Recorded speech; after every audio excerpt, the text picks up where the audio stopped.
എക്കോക്സി സെറ്റിംഗ്സിൽ അക്കൗണ്ട്സിൻ്റെ അണ്ടറിൽ വരുന്ന ഫസ്റ്റ് ഓപ്ഷനാണ് ലെഡ്ജർ. ലെഡ്ജർ ഓപ്ഷൻ ക്ലിക്ക് ചെയ്യുമ്പോൾ ലെഡ്ജർ ഫോം ആണ് ഓപ്പൺ ആവുന്നത്. ഈ ഒരു ഫോമിൽ എല്ലാ ലെഡ്ജർ അക്കൗണ്ടിൻ്റെ ഡീറ്റെയിൽസും നമുക്ക് കാണാൻ സാധിക്കും. ഓരോ ലെഡ്ജറിൻ്റെ നെയിം, അതുപോലെ അക്കൗണ്ട് ഗ്രൂപ്പ്, ഏത് ബ്രാഞ്ചിലെ ലെഡ്ജറാണ് എന്നുള്ള ഡീറ്റെയിൽസ് എല്ലാം ഈ ഒരു ഡാറ്റ ടേബിളിൽ അവൈലബിൾ ആണ്. അൺനെസസറി ആയിട്ടുള്ള ലെഡ്ജർ അക്കൗണ്ട് എല്ലാം നമുക്ക് ഡിലീറ്റ് ചെയ്യാൻ ഓപ്ഷൻ അവൈലബിൾ ആണ്. ഈ ഒരു ലെഫ്റ്റ് സൈഡിലുള്ള ഓപ്ഷൻ മാർക്ക് ചെയ്തുകൊണ്ട് നമുക്ക് അൺനെസസറി ആയിട്ടുള്ള ലെഡ്ജർ അക്കൗണ്ട് എല്ലാം ഡിലീറ്റ് ചെയ്യാൻ സാധിക്കും. നെക്സ്റ്റ് ഒരു ഫിൽട്ടർ ഓപ്ഷൻ അവൈലബിൾ ആണ്. ഈ ഒരു ഫിൽട്ടർ ഓപ്ഷൻ യൂസ് ചെയ്തുകൊണ്ട് നമുക്ക് ഒരു പർട്ടിക്കുലർ ലെഡ്ജർ ഡീറ്റെയിൽസ് അല്ലെങ്കിൽ അക്കൗണ്ട് ഗ്രൂപ്പ് ഡീറ്റെയിൽസ് നമുക്ക് സെർച്ച് ചെയ്ത് ഫിൽട്ടർ ചെയ്യാൻ സാധിക്കും. ഫിൽട്ടർ ഓപ്ഷനിൽ അക്കൗണ്ട് ഗ്രൂപ്പ് സെലക്ട് ചെയ്യാനുള്ള ഓപ്ഷൻ ഉണ്ട്. അതുപോലെ തന്നെ ലെഡ്ജർ എൻ്റർ ചെയ്ത് അപ്ലൈ കൊടുത്തു കഴിഞ്ഞാൽ നമ്മൾ അപ്ലൈ ചെയ്യുന്ന ആ ഒരു പർട്ടിക്കുലർ ലെഡ്ജറിൻ്റെ ഡീറ്റെയിൽസ് മാത്രമായി ആക്സസ് ചെയ്യാൻ സാധിക്കും. ഫിൽറ്ററിൻ്റെ റൈറ്റ് സൈഡിൽ ഒരു സെർച്ച് ബാർ അവൈലബിൾ ആണ്.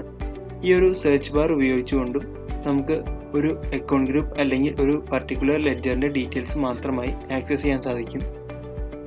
റൈറ്റ് സൈഡിൽ വരുന്നത് ഒരു ന്യൂ ലെഡ്ജർ ക്രിയേറ്റ് ചെയ്യാനുള്ള മെനു ആണ്.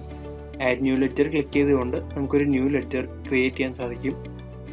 അതുപോലെ നമ്മൾ ഓൾറെഡി ക്രിയേറ്റ് ചെയ്തതും ഡീഫോൾട്ടായിട്ടുള്ള എല്ലാ ലെഡ്ജറിൻ്റെ ഡീറ്റെയിൽസും നമുക്ക് എക്സൽ ഫോർമാറ്റിലേക്ക് എക്സ്പോർട്ട് ചെയ്യണമെന്നുണ്ടെങ്കിൽ ഈ ഒരു എക്സ്പോർട്ട് ഓപ്ഷൻ യൂസ് ചെയ്തുകൊണ്ട് നമുക്ക് എക്സ്പോർട്ട് ചെയ്യാൻ സാധിക്കും. നെക്സ്റ്റ് ഒരു ന്യൂ ലെഡ്ജർ എങ്ങനെയാണ് ക്രിയേറ്റ് ചെയ്യുന്നതെന്നുള്ളത് നോക്കാം. ന്യൂ ലെഡ്ജർ ക്രിയേറ്റ് ചെയ്യാൻ add new ledger option click ചെയ്യുക. Add new ledger option click ചെയ്തതിന് ശേഷം നമുക്ക് ലെഡ്ജർ ക്രിയേറ്റ് ചെയ്യാനുള്ള ഫോം ഓപ്പൺ ആവുന്നു.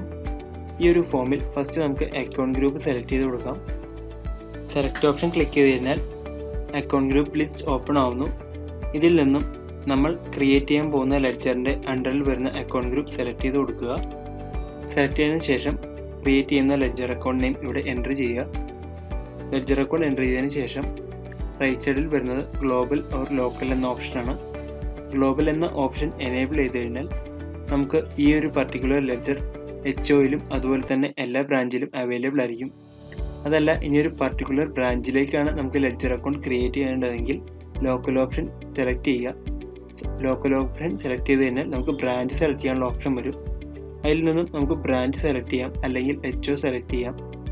സെലക്ട് ചെയ്യുന്ന ബ്രാഞ്ച് ഓർ HOയിലേക്കായിരിക്കും ആ ഒരു പർട്ടിക്കുലർ ലെഡ്ജർ അക്കൗണ്ട് ക്രിയേറ്റ് ആവുന്നത്. ഡീറ്റെയിൽസ് എൻ്റർ ചെയ്തതിന് ശേഷം സേവ് ഓപ്ഷൻ ക്ലിക്ക് ചെയ്യുക. സേവ് ഓപ്ഷൻ ക്ലിക്ക് ചെയ്ത് കഴിഞ്ഞാൽ നമുക്ക് ആ ഒരു ന്യൂ ലെഡ്ജർ ക്രിയേറ്റ് ചെയ്യാൻ സാധിക്കും. സേവ് ചെയ്ത ലെഡ്ജർ ഡീറ്റെയിൽസ് എല്ലാം നമുക്ക് ഈ ഒരു ഡാറ്റ ടേബിളിൽ വ്യൂ ചെയ്യാൻ സാധിക്കും. അപ്പോൾ ഇത്രയും ഓപ്ഷൻസ് ആണ് ഈ ഒരു ലെഡ്ജർ ഫോമിൽ ഇൻക്ലൂഡ് ചെയ്തിരിക്കുന്നത്. Thank you.